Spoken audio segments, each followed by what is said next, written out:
The more software you have on your PC, the longer it takes for Windows to start. Why? Because when you install new software, sometimes it adds itself to the list of startup apps. And that means a lot of software starting automatically when you reboot. Your computer has a lot more to do and needs more time to do it. It's simple to see which programs are opening on startup and stop them. This works in the same way in both Windows 10 and Windows 11. Open your Settings app. There are lots of ways to do this. You can press the Windows key and the I key at the same time, or click the Start button, then the cogwheel.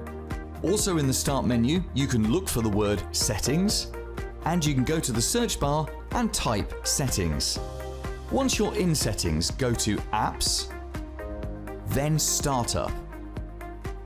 Here's all the software that can start automatically. To stop something, turn it off. It really is that easy. To decide which software to turn off, look at the impact. Disabling the medium and high impact software will have the greatest effect on speeding up your computer at startup. If you'd prefer a specialist did this for you, or perhaps wanted to manage which settings your staff could access, we can help. Get in touch.